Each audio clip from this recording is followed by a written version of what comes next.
Candidate Shivkumar expresses outrage over election injustice. Candidate Shivkumar is outraged over the injustices that occurred during the St. John's Ambulance Association elections held at the KPTCL premises in Bengaluru. Allegations have surfaced that the voter list was not properly maintained. Alleged misconduct by election officer. When Shivkumar approached the election officer seeking justice, he and his supporters claimed that the officer exhibited arrogance and oppression. Shivkumar and his team have expressed their outrage against the officer's behavior. Determination to fight for justice. Shivkumar has vowed to continue his fight for justice, stating that he will not rest until the wrongs are righted. The incident has sparked a heated controversy, with Shivkumar demanding action against the election officer. Police intervention. Police officials visited the scene promptly and assured that action would be taken against the election officer under the law. The situation is being closely monitored, and further developments are awaited.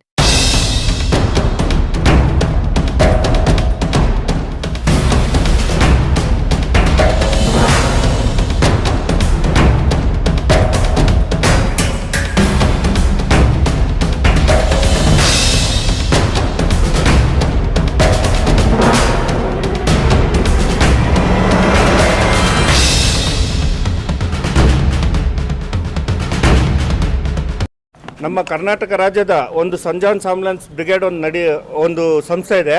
ಆ ಸಂಸ್ಥೆಯಲ್ಲಿ ಚುನಾವಣೆ ನಡೀತಾ ಇದೆ. ಆ ಚುನಾವಣೆನ court ಮುಖಾಂತರ ಇವತ್ತು ಏನು court ಆದೇಶ ಕೊಟ್ಟಿದೆ ಆ ಆದೇಶದ ಪ್ರಕಾರ ನಾವು ಇಲ್ಲಿ ಚುನಾವಣೆ ಮಾಡಕ್ಕೆ ಬಂದಿದ್ದೀವಿ. ಆದರೆ ಇಲ್ಲಿ ಚುನಾವಣೆ ಅಧಿಕಾರಿ ಏಕಪಕ್ಷೀಯವಾಗಿ ಆತ ಒಂದು ಏನು ವೋಟರ್ ಲಿಸ್ಟ್ನ ವಿತೌಟ್ ಫೋಟೋ ವೋಟರ್ ಲಿಸ್ಟ್ನ ಮಾಡದೆ ಆತ ಚುನಾವಣೆ ಮಾಡ್ತಾ ಇದ್ದಾರೆ. ಕೇಳಿದ್ರೆ ಆತ ನಾನು ಮಾಡೋದೇ ಹಿಂಗೆ ಮಾಡೋದು ಅಂತೇಳಿ ನಮಗೆ ಬೆದರಿಕೆ ಆಗ್ತಾರೆ. ನಾನೊಬ್ಬ ಕ್ಯಾಂಡಿಡೇಟ್ ಆಗಿ ನಾನು ಕೇಳಕ್ಕೆ ಅಧಿಕಾರ ಇಲ್ವಾ ಅವ್ರ ಹತ್ರ? ನಾನು ಕೇಳಿದ್ದೀನಿ ಆ ಚುನಾವಣೆ ಅಧಿಕಾರಿನ. ನೋಡಿದ್ರೆ ನನ್ನ ಮೇಲೆ ಹೊಡೆಯೋದಕ್ಕೆ ಬರ್ತಾ ಇದ್ದಾರೆ, ಹೊಡೆಯೋದಕ್ಕೆಲ್ಲ ಬರ್ತಾ ಇದ್ದಾರೆ. ಯಾವ ರೀತಿ ನ್ಯಾಯ ಇದು? ಯಾವ ರೀತಿ ಪ್ರಜಾಪ್ರಭುತ್ವದಲ್ಲಿ ಏನಾದರೂ ಇಂಥ ಒಂದು ವ್ಯವಸ್ಥೆ ಇದೆಯಾ ಇವ್ರು ಇಷ್ಟಕ್ಕೂ ಮಾಡೋದಕ್ಕೆ? ನೋಡಿ, ನೀವೇ ಹೋಗಿ ನೋಡಿ, ಆ ಟೇಬಲ್ ಮೇಲೆ ಚುನಾವಣೆ ವೋಟರ್ ಲಿಸ್ಟ್ ಇದೆ. ಚುನಾವಣೆ ವೋಟರ್ ಲಿಸ್ಟಲ್ಲಿ ಯಾರು ಒಂದು ಫೋಟೋನೂ ಇಲ್ಲ, ಏನೂ ಇಲ್ಲ. ಅಂಥ ಚುನಾವಣೆ ಪಟ್ಟಿನಿಟ್ಕೊಂಡು ಇವ್ರು ಚುನಾವಣೆ ಮಾಡೋಕ್ಕೆ ಬಂದಿದ್ದಾರೆ. ಯಾವ ರೀತಿ ಇವ್ರು ಚುನಾವಣೆ ಮಾಡೋಕ್ಕೆ ಬಂದಿದ್ದಾರೆ? ನಾವು ಕೇಳಿದ್ರೆ ನೀವು ಆಚೆ ಹೋಗಿ ಅಂತಾರೆ ಒಬ್ಬ ಕ್ಯಾಂಡಿಡೇಟ್ನ. ಎಂಥ ಎಲೆಕ್ಷನ್ ಅಧಿಕಾರಿ ಈತ ಎಂಥ ಎಲೆಕ್ಷನ್ ಅಧಿಕಾರಿ? ಅಬ್ಜೆಕ್ಷನ್ ಕೊಡಿ ಅಂತಾರೆ. ಯಾವ ರೀತಿಯಲ್ಲಿ ನಾನು ಕೇಳ್ತೀನಿ, ಕರ್ನಾಟಕ ರಾಜ್ಯದಲ್ಲಿ ಚುನಾವಣೆ ನಡಿಬೇಕಾದ್ರೆ ಫೋಟೋ, ಹೆಸರು ಮತ್ತು ವಿಳಾಸ ಇರುತ್ತೆ. ಇವ್ರು ಬರೀ ಈ ನೋಡಿ, ಈ ವೋಟರ್ ಲಿಸ್ಟಲ್ಲಿ ಇದು ವೋಟರ್ ಲಿಸ್ಟು, ಇದರಲ್ಲಿ ಬರೀ ಹೆಸರು ವಿಳಾಸ ಇದೆ. ಈ ಶಿವಕುಮಾರ್ ಅನ್ನೋನು ಯಾರೋ 10 ಜನ ಇರ್ತಾರೆ. ಅವ್ನು ಯಾವುದೋ ಶಿವಕುಮಾರ್ ಅಂತ ಬಂದು ತೋರಿಸ್ಬಿಟ್ರೆ ಓಟ್ ಹಾಕಕ್ಕಾಗತ್ತಾ? ನಮ್ಗೆ ಗೊತ್ತಾಗತ್ತಾ? ನಮ್ಗೆ ನೋಡಿ, ನೀವೇ ನೋಡಿ, ಇದನ್ನ ಇಟ್ಕೊಂಡು ಇವರು ಚುನಾವಣೆ ಮಾಡಕ್ ಬಂದಿದ್ದಾರೆ. ಇವರು ಕ್ಯಾಂಡಿಡೇಟು ಅಷ್ಟೇ ಒಂದು ಲೆಟರ್ ಕೊಟ್ಟಿದ್ದಾರೆ. ಒಂದು ನಮಗೆ ಮೀಟಿಂಗ್ಸ್ ಯಾರನ್ನೂ ಕರೆದಿಲ್ಲ. ಒಂದು ಮೀಟಿಂಗ್ ಕರೀದೆ ಇವರು ಮನೆಗೆ ಲೆಟರ್ ಕಳಿಸಿದ್ರು. ಈ ಥರ ಚುನಾವಣೆ ನಾವು ನಿಮಗೆ ಕೋರ್ಟಿಂದ ಆದೇಶ ಆಗಿದೆ, ನಿಮಗೆ ಬನ್ನಿ ಅಂತೇಳಿ. ನಮಗೆ ವಿಚಾರಗಳೇ ಗೊತ್ತಿಲ್ಲ. ಲಾಸ್ಟ್ ಡೇಟ್ ಅಂತೇಳಿ ಬಂದು ನಾಮಿನೇಷನ್ ಮಾಡಿದ್ವಿ. ಒಂದೇ ಚುನಾವಣೆ ಪ್ರಕ್ರಿಯೆ 21 ದಿನ. ಯಾವುದೇ ಚುನಾವಣೆ ಆಗಿರಲಿ 21 ದಿನ ಪ್ರಕ್ರಿಯೆ. ಆದರೆ ಇವರು 1 ವಾರದಲ್ಲಿ ಚುನಾವಣೆನ ರೆಡಿ ಮಾಡಿದ್ದಾರೆ. ಯಾವ ರೀತಿ ಮಾಡಿದ್ದಾರೆ ಇವರು 1 ವಾರದಲ್ಲಿ?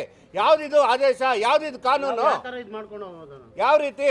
ನಮಗೆ ನ್ಯಾಯ ಬೇಕು. ನ್ಯಾಯ ಇಲ್ಲ ಅಂದ್ರೆ ನಾವು ಯಾರು ಇಲ್ಲಿ ಬರಲ್ಲ, ಇಲ್ಲಿ ಧರಣಿ ಕುತ್ಕೊಳ್ತೀವಿ. ಇವಾಗ ನಮ್ಗೆ ಅವರು ಇಲ್ಲ, ನಾನು ಚುನಾವಣೆ ಹಿಂಗೆ ಮಾಡೋದು ಅಂತೇಳಿ ಏಕಾಏಕಿ ಅವರು ಹಿಂಗೆ ಹೇಳ್ತಾ ಇದ್ದಾರೆ. ನಮ್ಮನ್ನ ಒಡೆಯೋದಕ್ಕೆ ಬರ್ತಾ ಇದ್ದಾರೆ. ಯಾವ ರೀತಿ ಕೈವಾಡ? ಸುಮಾರು ಜನಗಳದಿದೆ. ಅಯ್ಯೋ, ನಮ್ಗೆ ಯಾಕೆ ಹೆಸರುಗಳು? ನಮ್ಗೆ ಬೇಕು. ಅವ್ರ ಚುನಾವಣೆ ಅಧಿಕಾರಿ ಕೇಳಿ ಯಾರ್ಯಾರ್ದಿದ್ದಲ್ಲಿ ಕೈವಾಡ ಇದೆ ಅಂತೇಳಿ, ಯಾರು ಕೈಗೊಂಬೆ ಹಾಕಿ ಕುಣಿತಾ ಇದ್ದಾರೆ ಅಂತ ಚುನಾವಣೆ ಅಧಿಕಾರಿನ ಕೇಳಿ. ನಮ್ಗೇನು ಗೊತ್ತು? ಚುನಾವಣೆ ಅಧಿಕಾರಿ ಅಲ್ಲಿದ್ದಾರೆ ನೋಡಿ, ಅವ್ರನ್ನೋಗಿ ಪ್ರಶ್ನೆ ಮಾಡಿ ಕೇಳಿ. ನಾವು ನ್ಯಾಯಯುತವಾಗಿ ಕೇಳ್ತಾ ಇದ್ದೀನಿ. ನನ್ನ ವೋಟರ್ ಲಿಸ್ಟಲ್ಲಿ ಫೋಟೋ ಇಲ್ಲದೆ ಇವತ್ತು ಮಾಡ್ತಾ ಇದ್ದಾರೆ. ಯಾರೋ ವ್ಯಕ್ತಿ, ಇನ್ನೊಬ್ಬ ರಮೇಶೋ ಸುರೇಶೋ ಯಾರೋ ಬಂದು, ಅವರು 1000 ಜನ 1,00,000 ಜನ ರಮೇಶ್ ಇರ್ತಾರೆ. ಆ ರಮೇಶ್ ಯಾರೋ ಬಂದು ನಾನೇ ರಮೇಶ್ ಅಂತ ಹೆಂಗೆ ಓಟ್ ಕೊಡೋಕ್ಕಾಗತ್ತೆ ನಾವು? ಅದೇ ನಮ್ಮ ಸಂಸ್ಥೆಯಲ್ಲಿ ಫೋಟೋ ಕಾಪಿ ವಿತ್ ಎಲ್ಲ ರೆಕಾರ್ಡ್ಸು ಇದೆ. ಅದನ್ನು ತೊಗೊಂಡು ಬನ್ನಿ ಅಂತ ಕೇಳಿದ್ರೆ ಇವ್ರು ತೊಗೊಂಡು ಬರ್ತಾ ಇಲ್ಲ. ನಮಗೆ ರಿಟರ್ನಿಂಗಲ್ಲಿ ಕೊಡಿ ಅಂದರೆ ರಿಟರ್ನಿಂಗಲ್ಲಿ ಕೊಡ್ತಾ ಇಲ್ಲ. ಯಾಕೆ ಈ ಥರ ಮಾಡ್ತಾ ಇದ್ದಾರೆ ಇವರು? ನ್ಯಾಯ ಬೇಕು, ಬೇಕೇ ಬೇಕು, ಬೇಕೇ ಬೇಕು, ಬೇಕೇ ಬೇಕು, ಬೇಕೇ ಬೇಕು. ಧಿಕ್ಕಾರ ಧಿಕ್ಕಾರ ಧಿಕ್ಕಾರ ಧಿಕ್ಕಾರ